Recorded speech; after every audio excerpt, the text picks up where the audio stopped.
partager la parole. Excusez-moi pour ce petit désagrément. Alléluia. Je vais continuer avec la série que nous avons démarrée depuis bientôt un mois sur la prière. Alléluia. Est-ce qu'il y a quelqu'un qui a appris quelque chose de nouveau sur la prière? Non? Non? Alléluia, merci Valérie. Dimanche dernier, nous avons commencé à voir la prière de la Nouvelle Alliance. Dans Matthieu chapitre 6, ouvrez les Bibles avec moi ce matin.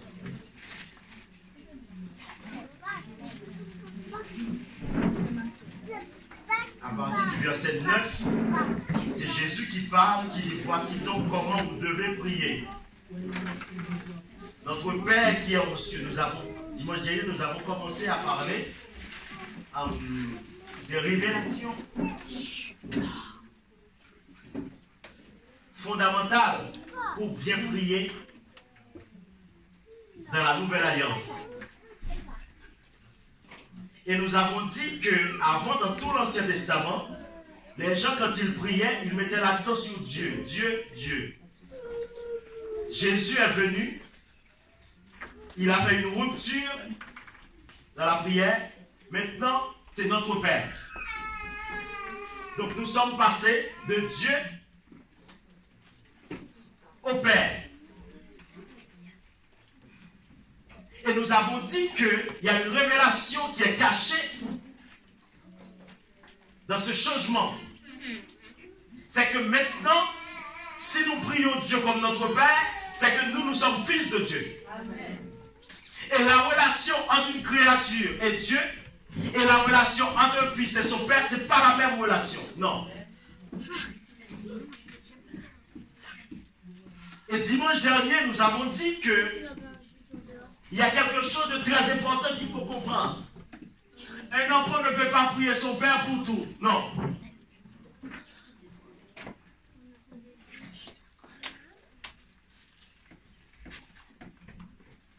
Et j'ai pris l'exemple d'un père naturel. Quand il fait ses courses, il remplit son frigo. L'enfant qui est dans sa maison n'a pas besoin de prier pour manger.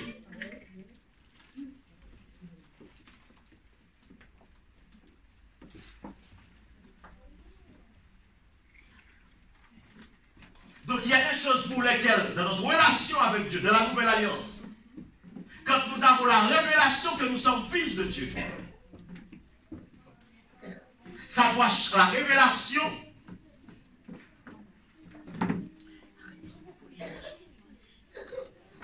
du Fils, ça va nous aider à prier différemment. Alléluia. Et je vous avais dit que moi j'ai pris l'avion, j'étais en vacances en Italie, j'ai pris l'avion à Florence, je n'ai pas prié pour dire Seigneur, assure la protection de cet avion, non. Je remercie le Seigneur. Merci Seigneur parce que je sais que la protection de cet avion est déjà assurée parce que tu as l'un de tes fils qui est présent. Amen. Amen. Parce que la Bible dit celui qui demeure sur la route du Pharaon repose à l'ombre du Tout-Puissant. Nous devons comprendre que la Bible dit l'ange de l'Éternel campe autour de ceux qui le craignent. À partir du moment où j'ai la crainte de Dieu dans ma vie, l'ange de l'Éternel campe autour de ma vie.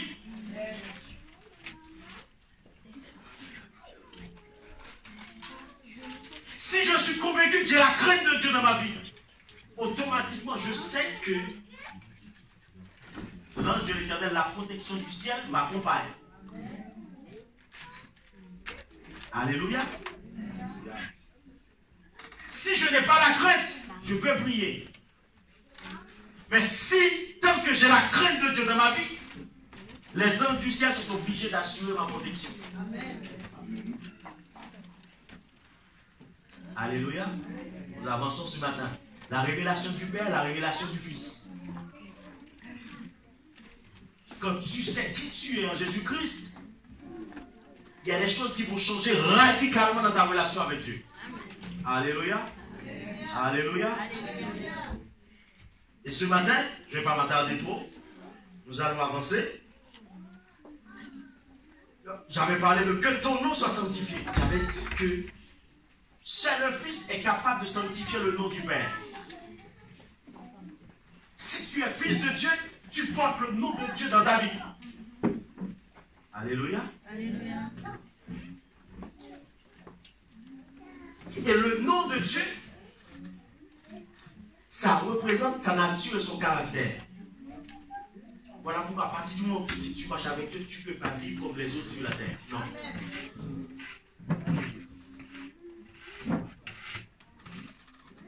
Parce que tu dois sanctifier le nom de Dieu partout où tu passes. Dans tout ce que tu fais.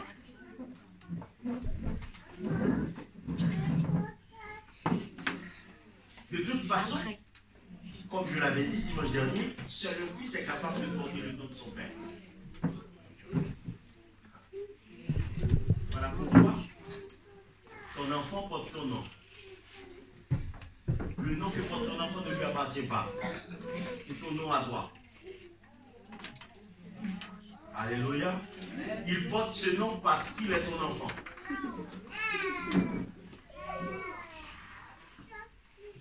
Et il doit faire attention avec ce nom dans le monde pour ne pas salir ce nom. Si ton enfant fait quelque chose de grave, c'est ton nom qui est, c'est même pas son nom à lui. C'est ton nom à toi.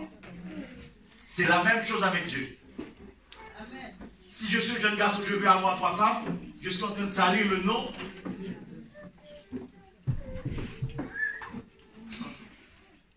Si je suis une jeune fille, je veux vivre en dehors du mariage avec mon copain, comme c'est la tendance courante d'aller prendre son appartement, je suis en train de salir le nom de mon Père sur la terre. Amen. Je parle à quelqu'un ce matin? Amen. Que ton nom soit sanctifié. Ton ami, ta collègue de travail, elle-même, elle peut passer de copain, changer de copain comme elle change de chemise. Mais ça ne peut pas être ta vie. Parce que ta vie porte le nom de Dieu. Amen. Oh, je parle à quelqu'un ce matin. Amen. Ah oui. On peut aller manger à la cantine ensemble, mais on ne peut pas mener la même vie. Amen. On a le même diplôme universitaire, mais on ne peut pas réfléchir de la même manière. Amen. Parce que moi, je porte le nom. C'est peut-être pas écrit sur ma carte d'identité française. Alléluia. Amen. On voit Mairie de Janvier. Alléluia. Mais dans ma carte d'identité spirituelle, alléluia, il y a le nom de Dieu qui est écrit. Ah, je prêche ce matin. Amen. Oui. De même, mais il faut comprendre l'identité. Dans ta carte d'identité, il y a ta date de naissance. Il y a ton nom, ton prénom. Il y a ton nom de famille. Il y a le lieu de naissance. Dans ta carte d'identité spirituelle, il y a les données spirituelles qui sont écrites. Parce que ce sont ces données qui définissent ton identité. Amen. Donc il y a des données naturelles, il y a des données spirituelles.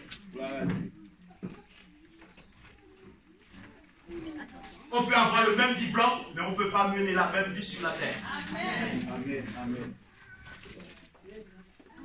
Que ton nom soit sanctifié. Alléluia. Nous avançons. 3e point dans la prière. Que ton règne vienne. Là, c'est traduit dans la Bible française par que ton règne vienne. Quand on va dans la Bible anglaise, le mot règne est traduit par kingdom. Moi, je préfère cette traduction parce que c'est plus clair pour moi. Que ton royaume vienne.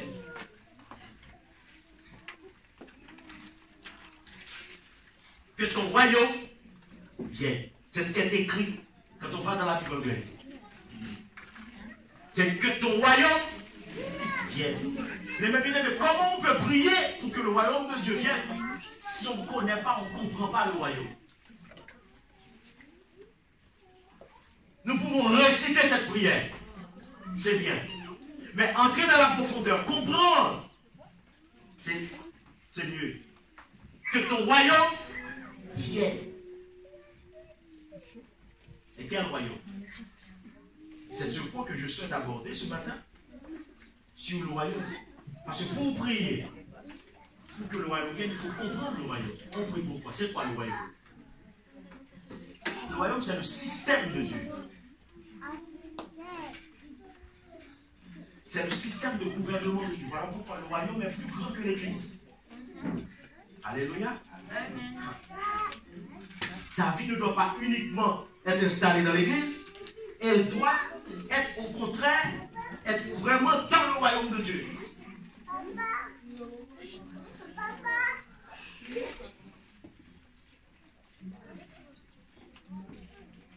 royaume de Dieu a des principes. Pour comprendre le royaume de Dieu, il faut comprendre les principes de Dieu. Et ce matin, nous allons juste voir dans Matthieu chapitre 13. Je vais peut-être m'attarder sur un seul principe du royaume.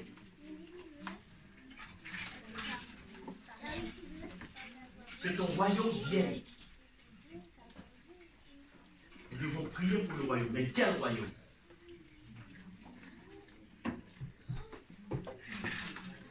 À partir du verset 4, je vais aller vous lire rapidement.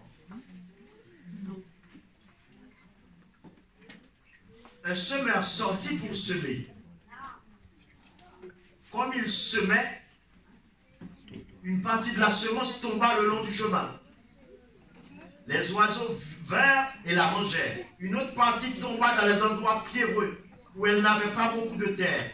Elle leva aussitôt parce qu'elle ne trouva pas un sol profond. Mais quand le soleil parut, elle fut brûlée et sécha, faute de racines. Une autre partie tomba parmi les épines. Les épines montèrent et l'étouffèrent. Une autre partie tomba dans la bonne terre. Elle donna du fruit, un grain 100, un autre 60, un autre 30. Que celui qui a des oreilles pour entendre, entende.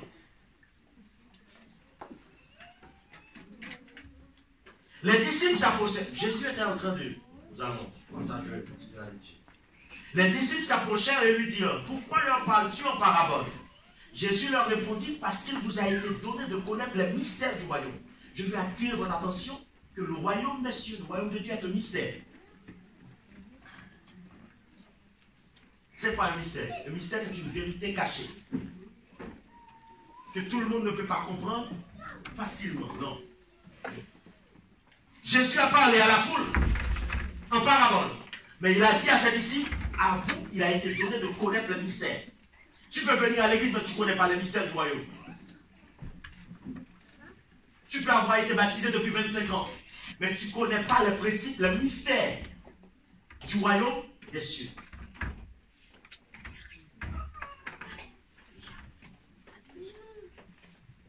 Et que cela ne leur a pas été donné, car on donnera à celui qui a et il sera dans l'abondance. Mais à celui qui n'a pas, on ôtera même ce qu'il a.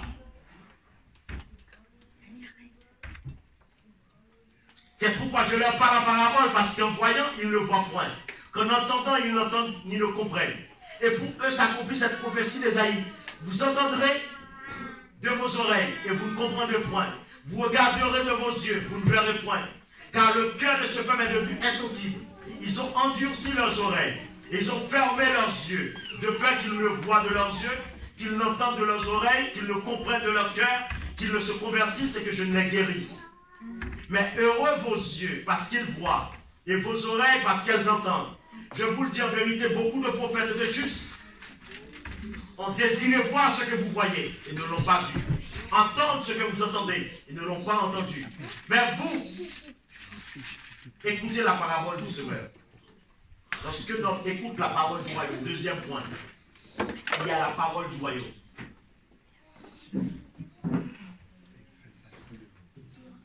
Alléluia. Voilà pourquoi je vous ai parlé de principe. Le royaume de Dieu a ses principes.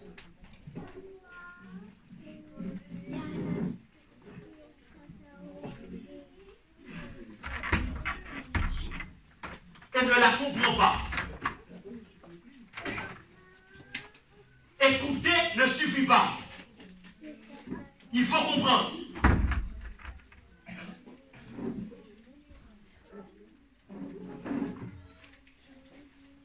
Le malin vient et enlève ce qui a été semé dans son cœur. Cet homme est celui qui a reçu la semence le long du chemin. Qu'est-ce que je veux vous dire ce matin? Dans le royaume de Dieu, la parole est une semence. La parole de Dieu est une semence. Voilà pourquoi l'un des principes fondamentaux du royaume de Dieu, c'est le principe de la semence et de la moisson. Nous allons continuer, vous allez voir.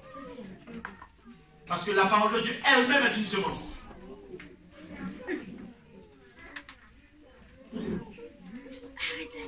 Celui qui a reçu la semence dans les endroits pierreux, C'est celui qui entend la parole et la reçoit aussitôt avec joie. Mais il n'a pas de racine en lui-même. Il manque de persistance. Et dès que survient une tribulation, une persécution à cause de la parole, il trouve une occasion de chute. Tu peux recevoir la parole du royaume, mais tu ne peux pas la garder à cause des persécutions.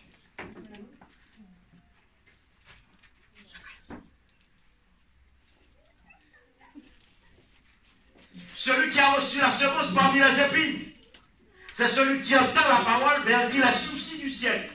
Et la séduction des richesses étouffe cette parole et la rend infructueuse. Tu peux recevoir la parole, mais elle ne porte pas de fruits à cause des choses de ce monde. Celui qui a reçu la semence de la bonne terre, c'est celui qui entend la parole et la comprend. C'est celui qui entend et qui comprend de la parole de Dieu. Il faut, dans le royaume de Dieu, il faut comprendre la parole, il faut entendre et il faut comprendre.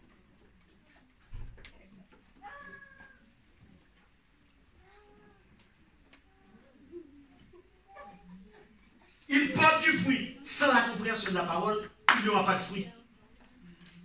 Ça, c'est le principe du royaume. Un grain donne 100, un autre 60, et un autre 30. C'est le principe de la productivité. Tu ne peux pas être dans le royaume de Dieu et ne pas porter de fruit. Non. Tu ne peux pas être là et ne pas porter de fruit. Non. La productivité, c'est l'un des principes du royaume. Un seul grain doit donner 30, 60, 100.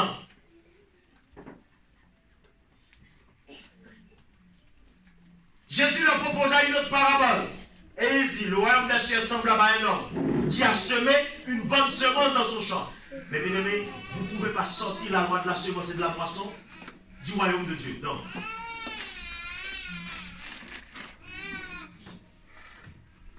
Pendant que les gens dormaient, son ennemi vint, sema de l'ivraie parmi le blé. Il y a ce qu'on appelle l'ennemi du royaume. C'est celui qui vient semer l'ivraie.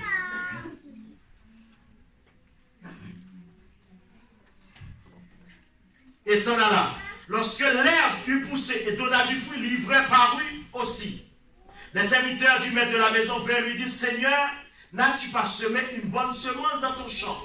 D'où vient donc qu'il y a de l'ivraie? Il leur répondit, c'est un ennemi qui a fait cela. Les serviteurs lui dirent, veux-tu que nous allions l'arracher? Non, dit-il.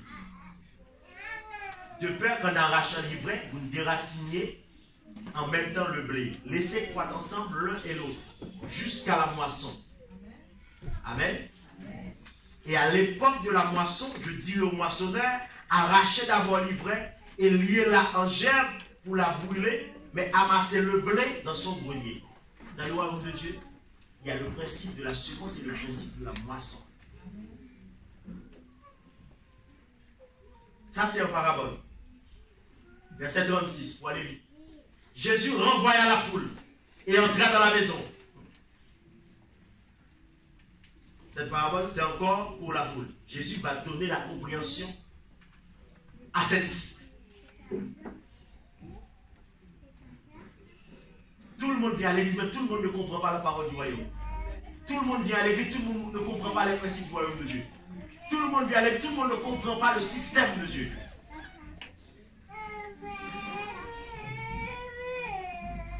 Ses disciples s'approchèrent et dirent, explique-nous la parabole de l'ivraie du champ. Jésus répondit, les disciples vous demandent encore l'explication. Mais en privé, maintenant, dans la maison. Il répondit, celui qui sème la bonne semence, c'est le Fils de l'homme. C'est Jésus. Et là, je n'ai pas le temps de vous expliquer pourquoi Jésus c'est le Fils de l'homme. Il est dans la foi Fils de Dieu, Fils de l'homme. Pourquoi? Parce que Dieu avait déjà donné l'autorité sur la terre à l'homme. Voilà pourquoi Jésus devait venir comme un homme. Alléluia. Le champ, c'est le monde.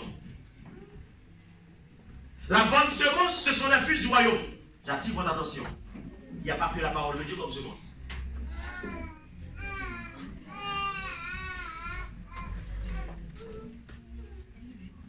La parole de Dieu, c'est une semence que Dieu a semée dans ta vie et dans ma vie. Mais une fois que nous avons la parole de Dieu dans notre vie, nous devenons des semences. La bonne semence maintenant, dans cette parabole, ce sont les fils du royaume. Toi-même, tu es une semence. Alléluia. Tu es une semence que Dieu a donnée, a envoyée dans le monde.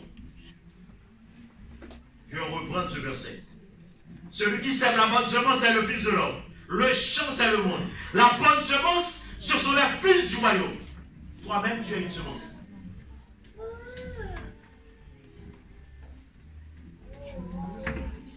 L'ivraie, ce sont les fils du malin.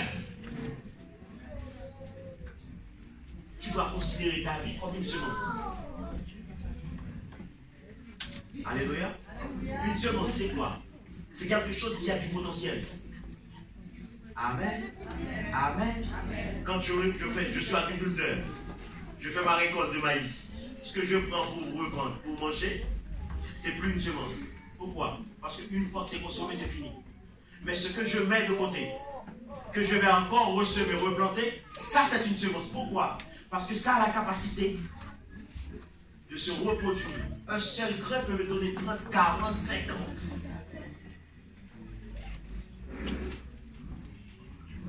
Quand la Bible nous dit que ma vie, ta vie, c'est une semence, ça veut dire que ta vie, mon frère, par toi-même, 1000 personnes peuvent se convertir. Par ta vie, toi-même, tu peux aller chercher 30 jeunes filles dans le monde et les ramener. Parce que la bonne semence, ce sont les fils du royaume. Nous sommes des semences de Dieu. Je continue. La moisson, c'est la fin du monde.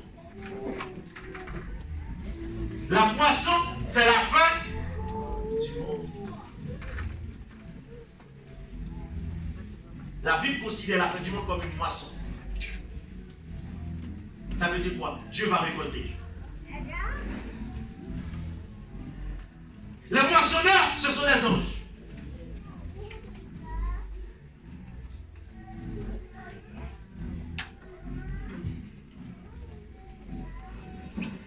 Le Fils de l'homme enverra ses anges qui arracheront de son royaume tous les scandales et ceux qui commettent l'iniquité.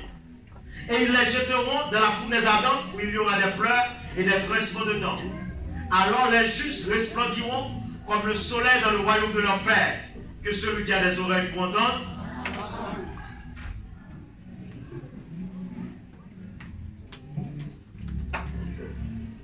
Ce monde ne restera pas éternellement. Non. Alléluia. La fin du monde arrivera. Amen.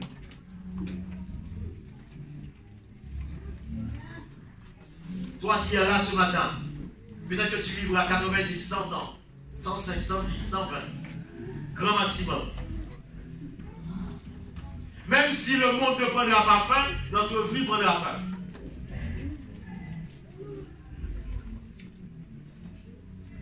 Donc le temps de la moisson arrivera. Mais bien aimé, j'ai choisi ce texte. C'était juste pour mettre l'accent sur l'un des principes du royaume. Sur le principe de la semence et de la moisson. Dieu lui-même a semé sa parole. Et un jour, il viendra récolter, faire la moisson. Il enverra ses anges. Alléluia. Donc, bien aimé, le royaume de Dieu, c'est quelque chose. Là, je vous donne peut-être 4, 5, peut-être un mois et demi pour enseigner uniquement sur le royaume. Sur les principes du royaume de Dieu. Parce que dans la prière, nous disons que ton royaume vienne. Parfois, nous ne comprenons même pas ce qu'il y a dans le royaume de Dieu. Le système de Dieu, le gouvernement de Dieu. Une fois que tu décides d'entrer dans le royaume, parce qu'il y a des conditions pour entrer. Dans Jean 3, Jésus a dit à Nicodème, si un homme ne naît d'eau et d'esprit, il ne peut pas entrer dans le royaume. La condition pour entrer dans le royaume de Dieu, c'est la nouvelle naissance. Il faut accepter Jésus-Christ comme son sauveur et son Seigneur. Jean 3. Tu dois naître d'eau et d'esprit. Autrement dit, tu dois devenir une nouvelle personne. Alléluia. Maintenant, le système de le royaume de Dieu, c'est le système de gouvernement de Dieu. Quand tu es dans le royaume, ta vie doit être menée en fonction des principes du royaume de Dieu. Et il y a beaucoup de ces principes. Quand tu vas commencer à la mettre en application dans ta vie, tu vas rencontrer des gens qui vont te dire que toi, oh, tu es différent. Toi, je ne te comprends pas. Je ne sais pas pourquoi tu fais ça. Pourquoi tu te comportes comme ça? Oui, on dirait que tu ne vis plus. Oui, est-ce que tu as arrêté de vivre? Non, tu n'as pas arrêté. Tu as juste fait le choix de vivre suivant les principes du royaume.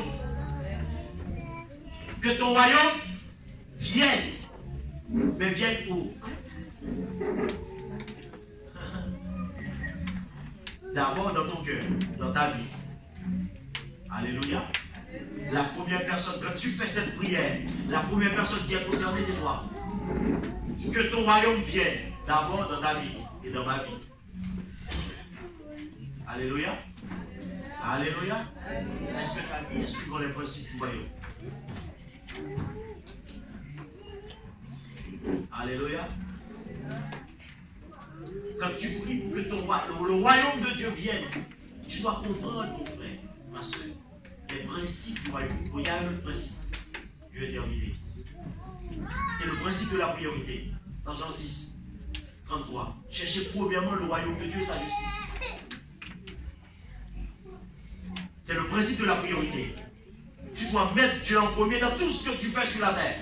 Amen. Ça, c'est un principe. C'est l'un des principes fondamentaux du royaume. Mettre Dieu en premier dans ton temps. Mettre Dieu en premier dans ton argent. Mettre Dieu en premier avec tes dons et tes talents.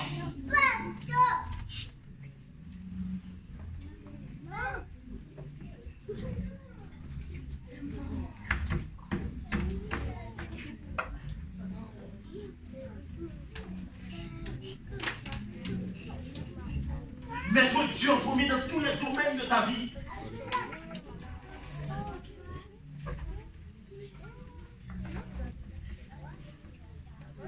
Que ton royaume vienne.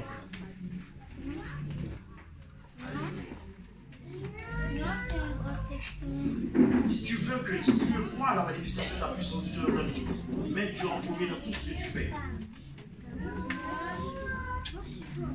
Mets Dieu en premier, mon frère, dans tout ce que tu fais sur la terre des hommes.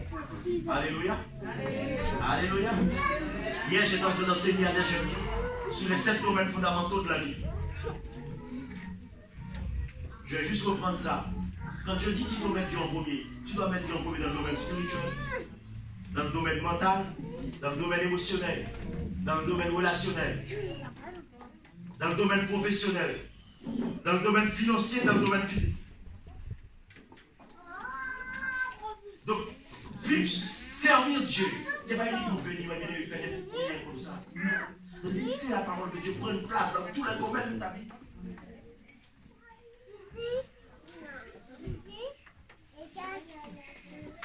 Ne laisse aucun domaine de ta vie en dehors de la parole de Dieu.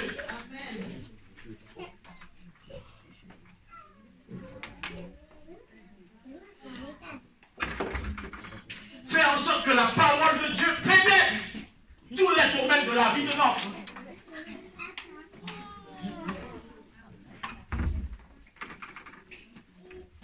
Que ton royaume place toute ta vie à l'intérieur du royaume. Regarde sur 25. De toute façon, mes bien-aimés, je l'avais déjà dit ici. Il y a 2-3 critères pour voir la priorité de l'homme. Tu peux regarder son temps. Tu peux regarder son argent. Tu peux regarder ton comportement pour voir la priorité de ta vie. Et il y a tes dons. Je peux regarder là où tu places tes dons, où tu utilises tes dons et tes talents. En fonction de ça, à partir de ces 3 critères, je peux voir la priorité de ta vie. Donc toi-même qui es là ce matin, tu peux regarder ton temps, comment tu utilises ton temps, comment tu utilises ton argent, comment tu utilises ton énergie, tes dons et tes talents. Tu peux déterminer qui est la priorité de ta vie. Est-ce que c'est Dieu ou est-ce que c'est toi-même? Est-ce que c'est Dieu ou bien est-ce que c'est ta femme? Est-ce que c'est Dieu ou bien est-ce que c'est ta famille? Est-ce que c'est Dieu ou bien est-ce que c'est ta maison? Est-ce que c'est Dieu ou bien est-ce que c'est ta renommée? Est-ce que c'est Dieu, est-ce que c'est ton travail?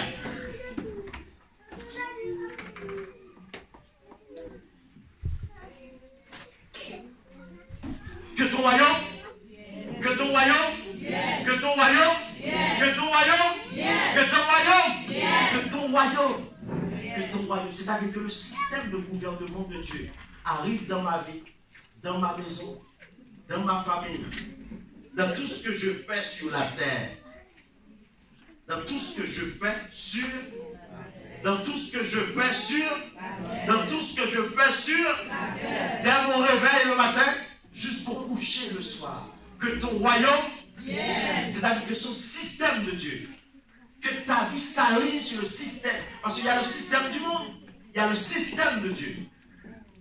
Les principes du royaume, ce sont les principes du système. Ce n'est même pas les principes de l'Église. Parce que l'Église n'est pas éternelle. Mais le royaume de Dieu est éternel. L'Église sera enlevée un jour, elle quittera la terre.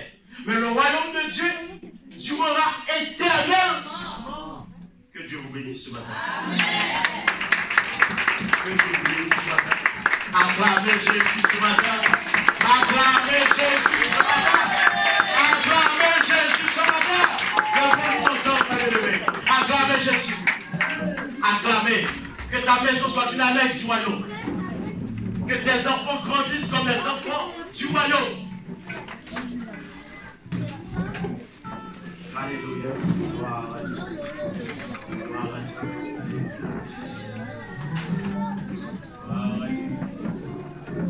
Gloire à Dieu. Gloire à Dieu. Gloire à Dieu. Alléluia. Gloire à Dieu.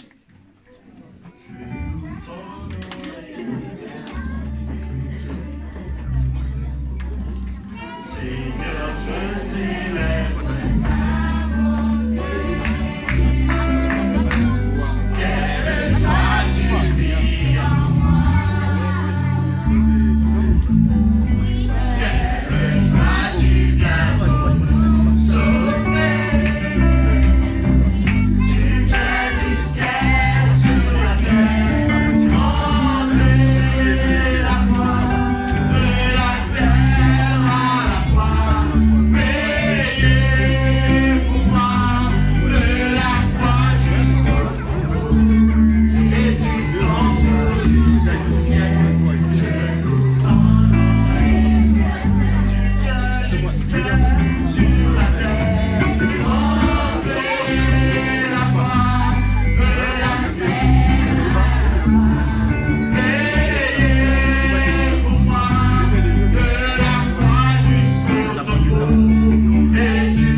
Tous les enfants que dans les écoles de nos enfants. Nous comptons sur toi et sur ta fidélité. Seigneur, nous comptons sur toi. Nous comptons sur toi. Nous voulons vivre dans ton royaume. Nous voulons rester et demeurer, Père. Que ton nom soit béni ce matin. Que ton nom soit exalté, Père. Au nom de Dieu, mon Père. Merci. Merci pour ta grâce. Merci pour ta grâce. Merci pour ta grâce. C'est par la grâce que nous sommes sauvés. Par le moyen de la foi. Cela ne vient pas de nous. C'est un don de Dieu. Merci pour ta grâce ce matin. Merci pour ta grâce. Merci pour la parole du royaume. Merci pour cette parole qui touche. Cette parole qui bénit. Cette parole qui vivifie. Cette parole qui fortifie. Cette parole qui libère. Cette parole qui guérit. Cette parole qui rend libre. Cette parole qui ouvre les cieux. Cette parole qui fait entendre. Cette parole qui touche. Merci.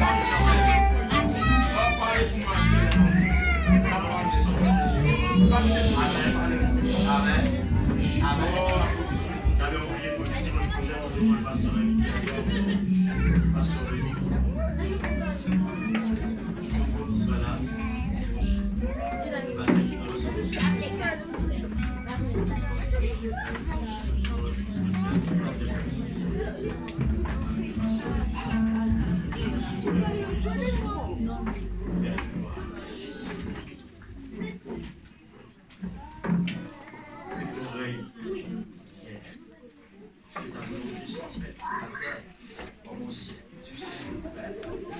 La paix et la grâce. Nous recevons, Père, la bénédiction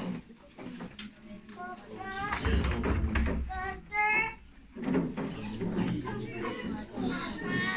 nous puissons Jésus. Amen. Bon dimanche, bonne semaine.